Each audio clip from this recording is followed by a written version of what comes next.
Welcome to Babar Hayat cricket show. मैं उस्मान और मेरे साथ हैं बाबर हयात। तो भाई पाकिस्तान से, इंडिया से, स्पोर्ट्स के, क्रिकेट के लवर दुनिया में जहां कहीं भी हो, उनका स्पोर्ट्स देखने का, स्पोर्ट को प्यार करने का यही मकसद होता है कि भाई नफरतें कम हो, प्यार करीब हो, कल्चर करीब हो, आपके अंदर कुछ एक्सट्रीमिज्म है वो कम हो। बट जिस तरह के बयान आते हैं, जिस तरह की स्टेटमेंट्स आती हैं, और फिर जिस तरह से पाकिस्तानी टीम इंडिया गई है जब से वर्ल्ड कप में, और उसके बाद से बयान आने लगे हैं, जैसा जका अशरफ वाला बयान है, वकार यूनुस का पुराना वाला बयान है, फिर मुश्ताक अहमद का जिस तरह से बयान है, और उसके बाद जैनब अब्बास वाला इंसिडेंट हुआ, उस वाले से भी आप लोगों को अपडेट करेंगे। और अब मोहम्मद हफीज आपको पता है पाकिस्तान के चैनल पे बैठते हैं, उनका इस तरह से बयान आना, और मोहम्मद हफीज को आप निस्बतन एक पढ़े लिखे हैं, आप एजुकेटेड और आप मॉडर्नाइज के जो अभी रीसेंट करेक्टर्स हैं आप उनमें शुमार करते हो, जिनकी तरफ से आप ऐसी उम्मीद नहीं रखते कि वो हमेशा प्यार मोहब्बत की बात करेंगे और नफरत को कम रखने की बात करेंगे। बट उनका जिस तरह से बयान निकल के आया है बड़ा अफसोसनाक है। और फिर राशिद लतीफ ने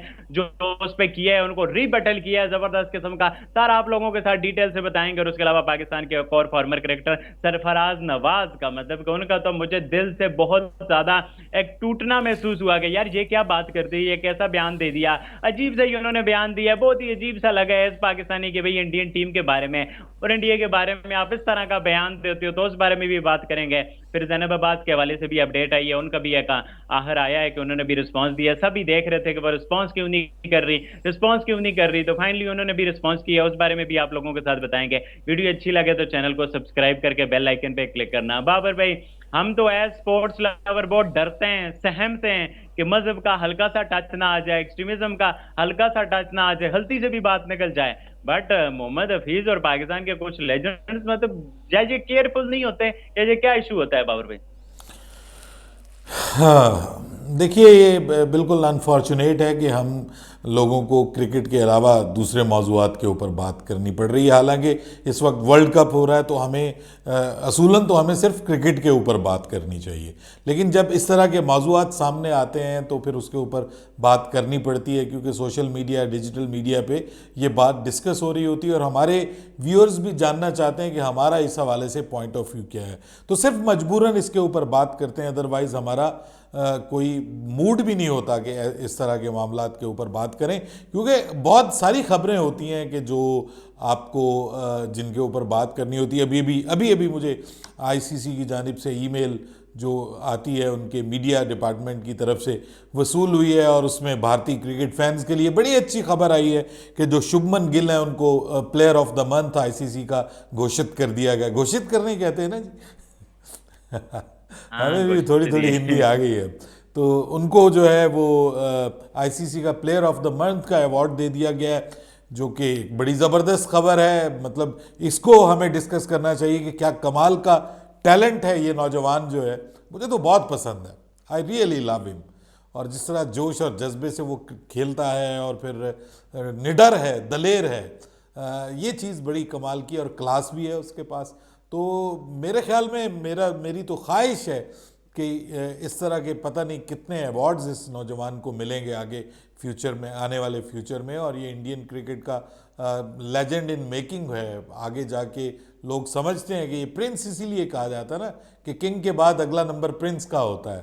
तो कोहली जो है वो अपने पीछे एक लेगेसी छोड़ के जा रहा है। अगर वो जाएगा इस बार क्रिकेट से, मैं इंटरनेशनल क्रिकेट से जब रिटायरमेंट लेगा, तो एटलीस्ट उसके पीछे एक प्रिंस होगा जो किंग इन मेकिंग होगा। हमारे यहाँ ये है कि हम हमारे बाबर आजम साहब की छत्र छाया तले हम कोई बड़ा प्लेयर नहीं पैदा कर सके पिछले 4 साल के अंदर। और अगर कोई बड़ा प्लेयर बनने का कैपेबल भी है तो उसको टीम के अंदर नहीं हम आने देते। लेकिन वहाँ पर देखा जाता है, सोचा जाता है बहुत सारे मामलात। हम इन चीज़ों के ऊपर बात हमें करनी चाहिए। जबकि हम बात क्या कर रहे हैं कि जी मोहम्मद हफीज़ ने कहा है कि हैदराबाद में और जहाँ जहाँ पाकिस्तानी जाएंगे वहाँ पर इनको जो है वो बहुत ज़्यादा अप्रिसिएशन मिलेगी, इस्तकबाल होगा इनका, और लोग जो हैं वो रिसेप्शन देंगे गर्मजोश किस्म की। और उसकी बुनियादी वजह यह है कि वहाँ पे मुसलमान बहुत हैं और वो पाकिस्तान के साथ मोहब्बत करते हैं। उन्होंने ये कहा है कि जब इंडिया पाकिस्तान का मैच होगा तो वहाँ की मुस्लिम कम्युनिटी भी ऑब्वियसली इंडिया को सपोर्ट करेगी, लेकिन जब इंडिया के अलावा पाकिस्तान का जिससे भी मैच होगा तो वहाँ की जो मुस्लिम कम्युनिटी है वो पाकिस्तान को सपोर्ट करेगी।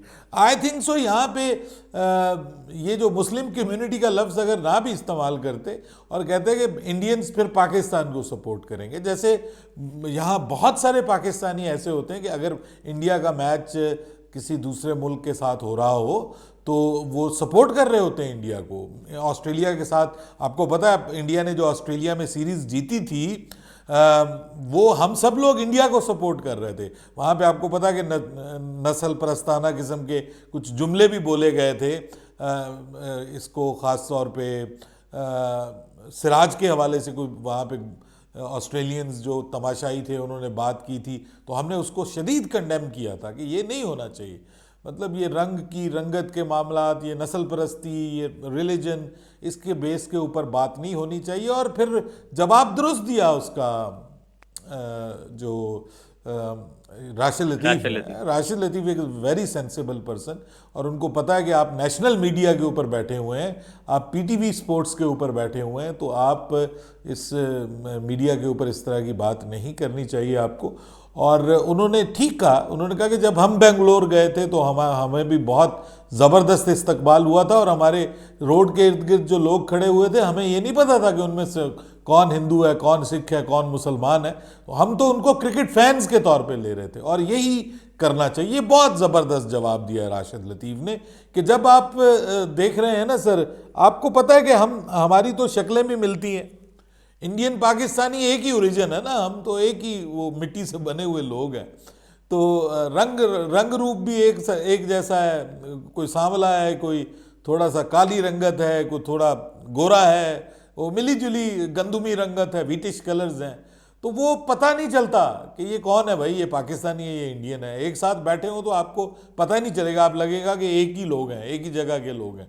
तो ये वो चीज़ है कि फिर पता नहीं चलता आपको कि भाई कौन हिंदू है, कौन मुसलमान है, कौन सिख है, कौन पारसी है, वहाँ पे कौन दूसरे क्रिश्चियन है, आपको पता ही नहीं चलता। आपके यहाँ पाकिस्तान में अब हमारे कितने क्रिश्चियंस रहते हैं, वो हमारे साथ घूम फिर रहे होते हैं। अगर कोई आम बंदा तीसरे मुल्क का बंदा है या दूसरे तीसरे शहर का बंदा भी जो नहीं जानता उनको, वो देख रहा होगा तो उसको बिल्कुल नहीं पता चलेगा कि जो है वो कि ये हिंदू है, ये क्रिश्चियन है या मुसलमान है। तो ये बात बिल्कुल दुरुस्त कही है। ये नफ़रत जो है ना, देखिए मैं शायद कुछ लोगों को बुरा लगे, लेकिन ये हकीकत है कि नफ़रत जो है ना वो दोनों तरफ एलिमेंट्स मौजूद हैं नफ़रत फैलाने वाले, इधर भी हैं उधर भी हैं। मेरे ख्याल में दोनों मुल्कों के दरमियान ये जो नफ़रत वाला एलिमेंट है इसको ख़त्म करना चाहिए स्पोर्ट्स की हद तक। देखिए सियासत में जो आप बोल सकते हैं बोलें, जो उन्होंने बोलना है वो बोलना है, उन्होंने आपके नाम पे वोट कमाने, आपने उनके नाम पे वोट कमाने, ये जो खेल है इसके दौरान सिर्फ खेल होनी चाहिए। इसके दौरान खेल के अलावा रिलीजन, पॉलिटिक्स, ये चीज़ें इसके दौरान नहीं आनी चाहिए। बिल्कुल बार भाई। और आप देखिए बांग्लादेश भी एक तरह से मुस्लिम कंट्री है, हमने उनके तो लोगों से कभी नहीं सुना कि हम हैदराबाद में गए और हमें बड़ी सपोर्ट मिली, इस वजह से मिली कि हम मुस्लिम हैं और हैदराबाद में मुस्लिम हैं। कभी उस्मान ख्वाजा ने नहीं कहा मैं हैदराबाद आया हूं तो यहाँ के मुस्लिम ने मेरा वेलकम किया है। बिल्कुल मतलब ये सिर्फ सारी बातें नहीं, बल्कि पाकिस्तान के अभी लेजेंड और अभी आप पाकिस्तान देखिए से ही ना कि होती हैं। बांग्लादेश का बड़ी कनेक्टिविटी है वेस्ट बंगाल के साथ, जहाँ पे कलकत्ता में बांग्लादेश ने अब खेलने भी जाना है। तो वो कभी नहीं कहेंगे कि जी क्योंकि हम बंगाली हैं और ये भी बंगाल है तो कलकत्ता के लोग जो हैं वो हमें बहुत ज़्यादा वेलकम करेंगे, तो ये वो नहीं कहेंगे। यही बात है ना, अफसोसनाक किस्म की बात होती है। कोई भी बात भाई किसी भी एंड से हो, चाहे वो जैसे सरफराज नवाज ने तो बहुत ज्यादा ही एक्सट्रीमिज्म तरह का कमेंट दिया, वो तो प्रॉपर पॉलिटिकल कमेंट हो जाएगा, उसको तो लफ्ज ब लफ्ज हम जहाँ बयान भी नहीं करना चाहेंगे। तो कोई भी दे, चाहे सरफराज नवाज जहां से दे, ठीक है, जी रिसेंट टाइम में बिल्कुल यहाँ से बिल्कुल, ये ज्यादा हुई, अगर उन्होंने वहां जो से किसी हुई तो बयान ठीक दिया है नहीं वो है। भी मैं कंडेम करता हूँ। ये मतलब किसी नेशनल मीडिया के ऊपर, मेन स्ट्रीम टीवी चैनल के ऊपर इस किस्म का बयान देना जो है वो सरफराज नवाज की को भी नहीं जेब देता। वो बहरहाल उनको आप इग्नोर कर दें, वो बेचारे अब उम्र के उस हिस्से में हैं, उनको समझ नहीं आती कि मुझे क्या बात करनी है क्या नहीं करती, वो हमेशा कंट्रोवर्शियल रहते हैं। वो तो आप ये तो बात इंडिया की है, वो तो पाकिस्तान के हवाले से कंट्रोवर्शियल रहते हैं। वो पाकिस्तान के प्लेयर्स को जो है वो आपको पता है कि उनकी पाकिस्तान के प्लेयर्स के साथ बड़ी लगती है। इमरान खान के साथ उसका हमेशा जो है वो 33 का आंकड़ा रहा है। तो वो ये मतलब उनको तो मेरे ख्याल इग्नोर ही कर दे। लेकिन बात बुरी की है, ये नहीं कहनी चाहिए, ये मतलब इस तरह की, ये उनका मामला है, उनके मुल्क का मामला है, उनके मुल्क के पॉलिटिकल सिनेरियोज हैं, वो जाने, उनका काम जाने। हमें क्रिकेट के ऊपर बात करनी चाहिए and I think that's very good. और जो खबर आई है उसके हवाले से, जैनब अब्बास के जैनब हवाले अब्बास। से, उन्होंने माजरत की है जी, माफ़ी मांगी है उन्होंने कि जी जिन लोगों को मेरे ये जो है वो जो अल्फाज हैं वो बुरे लगे हैं, उनको हर्ट किया है मेरे इन अल्फाज ने, मैं उनसे अपोलोजाइज़ करती हूँ। और फिर उन्होंने ये भी कहा कि मेरे पुराने जो ख्यालात हैं ना, उनको मेरी आज मैं जिस जगह पे मौजूद हूँ उनके साथ मैच ना किया जाए। देखिए ये बात वैसे थोड़ी सी उस्मान मियाँ लॉजिकल भी है कि आज से 15 साल पहले अब जो मेरा मतलब माइंडसेट होगा वो इस वक्त मैं सुलझ के और तरह की बात करूँगा। 15 साल पहले मैं भी मुमकिन है उसी तरह की कोई जज्बाती गुफ्तगू कर रहा हो 10 साल पहले। तो आप with the passage of time आपको अंदाज़ा होता है, आप जब फिर मीडिया के ऊपर आ जाते हो तो फिर आपको और आपकी जिम्मेदारी बढ़ जाती है कि आपको क्या बोलना है क्या नहीं बोलना। बहरहाल उसने फिर भी माजरत की और मेरे ख्याल में थोड़ा लेट कर दी। अगर इंडिया के अंदर ही वो ये माजरत कर लेती तो और ज़्यादा कद बड़ा होता उनका, और मेरे ख्याल में उनको वहाँ से आना भी ना पड़ता। मैंने तो उस वक्त भी कहा था कि उनको ये माजरत वहीं पे करनी चाहिए थी, अपॉलॉजी करनी चाहिए थी, अनकंडीशनल अपॉलॉजी करनी चाहिए थी वहीं पे। देखिए किसी के भी मज़हब को बुरा नहीं कहना, हर बंदे का अपना अकीदा है, अपना मज़हब है, ये हमारा दीन भी हमें यही सिखाता है कि हमने किसी को गलत नहीं कहना। अगर हम किसी को गलत कहेंगे कि कोई हमें गलत कहेगा, तो इसलिए बेहतर ये है कि किसी को गलत मत कहें, जो जहाँ पे लगा हुआ है उसको लगा रहने दें। रिलीजन तो क्रिकेट में आना ही नहीं चाहिए, और क्रिकेट से रिलेटेड लोगों को रिलीजन की बात नहीं करनी चाहिए। ठीक है, आपका ये प्राइवेट प्रॉपर्टी है, आप उसके साथ जिस तरह से ज़िंदगी गुजारें, कोई इशू नहीं है। मोहम्मद रिजवान ग्राउंड के अंदर बैठ के नमाज़ पढ़ रहा होता है, कोई प्रॉब्लम नहीं है, वो उसका ज़ाती मामला है। कुछ लोग जो आपको पता है जो क्रिश्चियंस होते हैं वो बाज़-औक़ात आपने देखा होगा, हमारा यूसुफ यूहन्ना होता था पहले, बाद में वो मुसलमान हो गए, तो आपने देखा होगा कि वो जब सेंचुरी करते थे तो वो क्रॉस का निशान बनाते थे। इस तरह बहुत सारे लोग जो हैं वो बनाते हैं, इस तरह क्रॉस का निशान बनाते हैं। श्रीलंका में मैंने देखा है कि कुछ लोग बनाते हैं। ये आपकी पर्सनल कैपेसिटी है, उसमें जो आपका रिलीजन है, जो आपका अकीदा है, सबको उसकी रिस्पेक्ट करनी चाहिए। और आई थिंक सो लेट है ये अपॉलॉजी, बट अगेन मैं ये कहूँगा कि वो बड़ेपन का मुजाहरा ठीक किया है। है उस खातून ने, और उसने जो सॉरी किया है, एक्सक्यूज़ किया, आई थिंक सो कि जो लोग अब उसके खिलाफ बोल रहे थे उनको भी फिर ये एक्सेप्ट कर लेना चाहिए।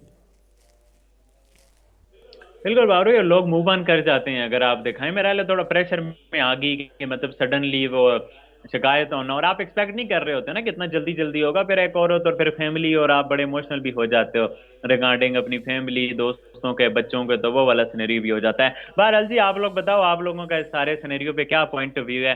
अपना पॉइंट ऑफ व्यू लाजमी नीचे कमेंट करके बताना। वीडियो अच्छी लगे तो चैनल को सब्सक्राइब करके बेल आइकन पे क्लिक करना। इंशाल्लाह नेक्स्ट वीडियो में मुलाकात होती है, तब तक के लिए अल्लाह अल्लाह हाफिज। हाफिज़।